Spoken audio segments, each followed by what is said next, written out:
O plenário aprova a proposta de emenda à Constituição que cria as polícias penais. O texto segue para análise da Câmara dos Deputados. E redução da maioridade penal é tema de audiência na Comissão de Constituição e Justiça. Destaques desta edição do Senado Notícias.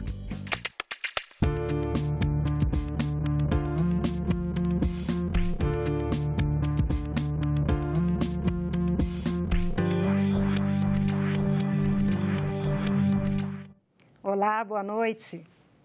Os senadores aprovaram em primeiro turno uma mudança na Constituição para impedir pessoas que são ou eram filiadas a partidos políticos de fazer parte da Justiça Eleitoral. Se a proposta for aprovada em segundo turno, será necessário ter saído da legenda há pelo menos 2 anos para assumir cargo nos tribunais e juntas eleitorais.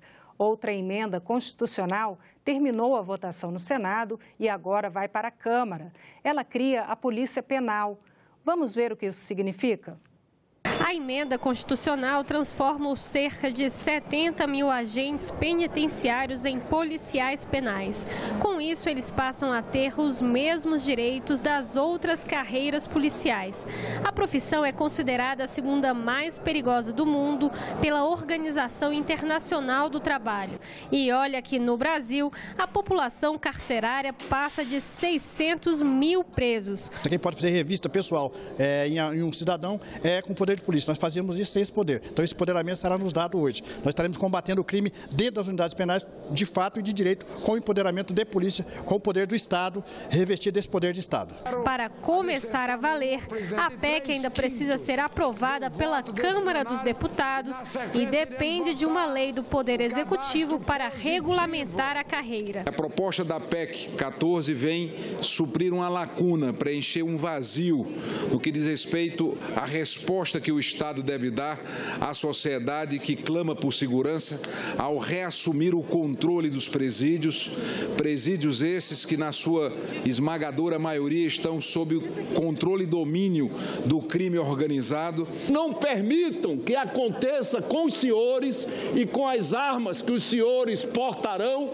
o que aconteceu com o policial de Goiás, que deixou a arma fácil na sua casa, o filho levou a arma para a escola e com essa arma, senhor presidente, que está sendo também liberada agora para os agentes penitenciários, cometeu aquela carnificina.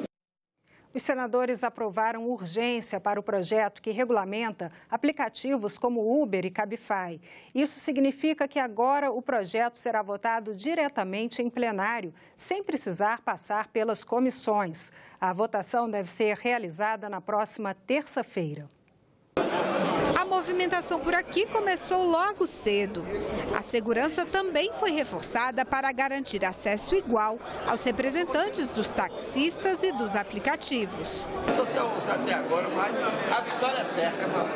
Vamos para a guerra. Taxistas de todo o país vieram cobrar que o texto aprovado na Câmara sobre os aplicativos seja mantido pelo Senado. O senador Pedro Chaves, nós recebemos com muita indignação, porque ele ignorou todo o debate feito na Câmara e com uma audiência pública, onde foi totalmente desmascarado as mazelas, e principalmente no caso da Uber, mostrando aí campeã de reclamações, com mais de 70 mil reclamações no site Reclame Aqui, ele ignorou e simplesmente o parecer dele era para rejeitar toda aquela discussão e fez um projeto baseado só beneficiando a empresa. A gente vê o PLC 28 como uma proibição disfarçada, porque na verdade ele cria um nível de burocracia tão grande para os motoristas parceiros que vai ser impossível o sistema do jeito que é hoje continuar existindo.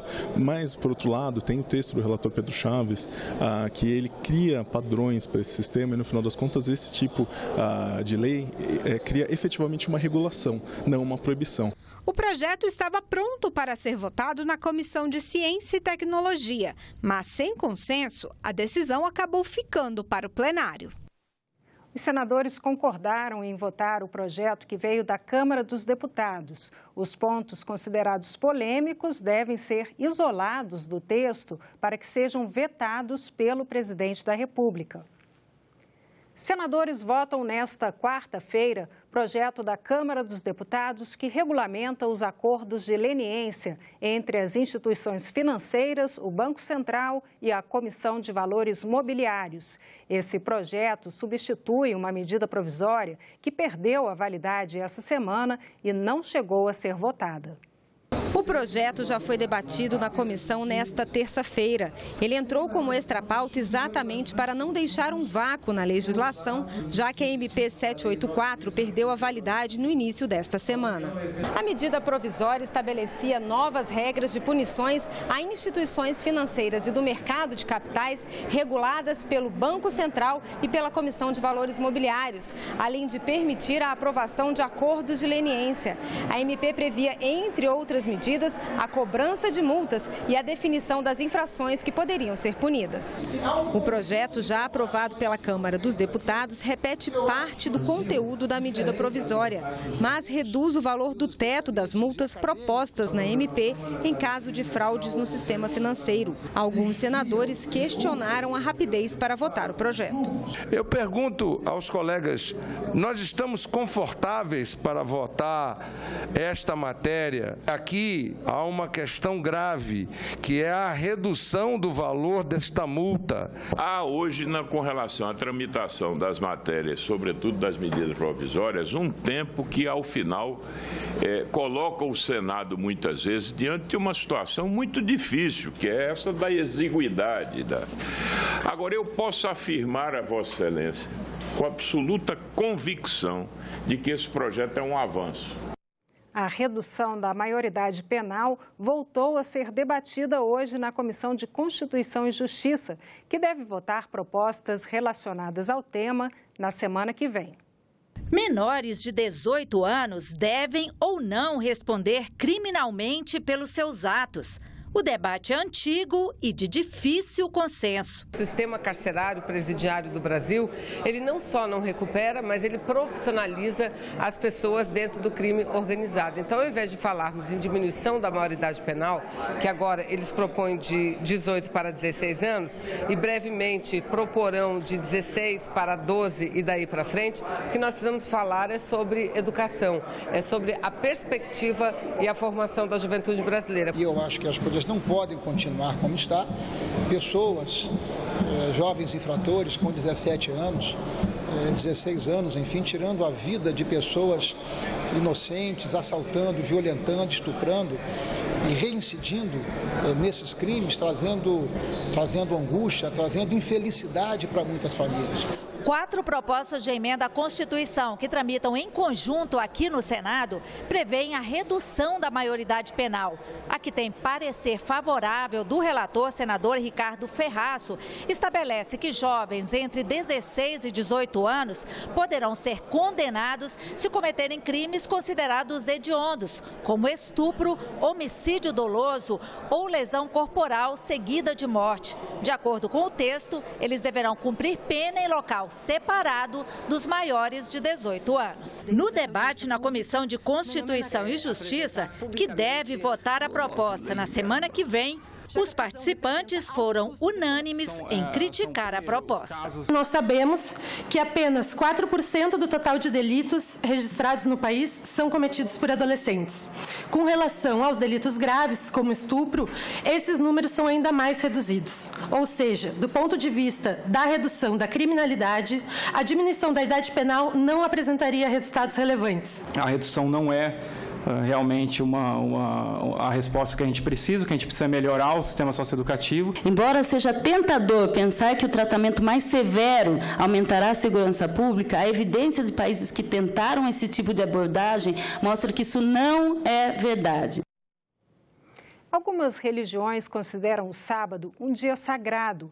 É quando eles não devem trabalhar ou estudar, o que pode ser um desafio para estudantes. A questão é tema do programa Em Discussão desta noite.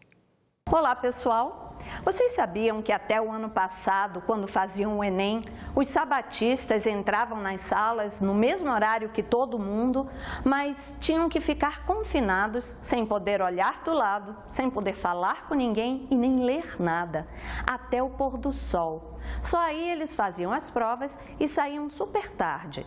Pois é, no caso do Enem, o governo resolveu e passou a aplicação da prova para 2 domingos seguidos. Mas esse é um dilema comum para cerca de 2 milhões de brasileiros que precisam faltar aula ou prova nos seus dias sagrados. Teve 2 festas da escola que valiam nota e eu não pude comparecer. Um aluno universitário que não consegue se formar porque a última disciplina do curso de matemática é só ministrada no dia sagrado para ele. Não é só o direito de guarda do seu dia de religião, mas também o direito à educação. Um projeto em análise na Comissão de Educação determina regras para casos de conflito envolvendo dias sagrados. Veja daqui a pouco no Em Discussão. O Em Discussão começa logo depois do programa Argumento. A Lei de Combate ao Tráfico de Pessoas completa 1 ano, agora em outubro. A senadora Lídice da Mata foi relatora do projeto que amplia o alcance dessa lei. Sobre esse assunto, ela conversa com a jornalista Tânia Horman no programa Argumento de hoje à noite. O tráfico de pessoas é um crime silencioso, invisível, não é? Porque ele é feito pela mão criminosa de movimentar pessoas num determinado território ou mudando desse território para outro, ou seja, de um país para outro, né? O tráfico de pessoas é um crime que ocorre, em geral, com as populações, tendo como vítimas as populações mais vulneráveis, as populações mais pobres. Então, no Brasil, esse movimento se dá 80% dele numa população feminina, de meninas, adolescentes, jovens, mulheres, com o objetivo da exploração sexual, em geral num movimento do norte para o nordeste e sudeste. A entrevista completa você assiste no programa Argumento desta noite. E nós ficamos por aqui. Você pode rever as reportagens desta edição na nossa página na internet, senado.leg.br/TV. Muito obrigada pela companhia. Continue sintonizado aqui, na TV Senado.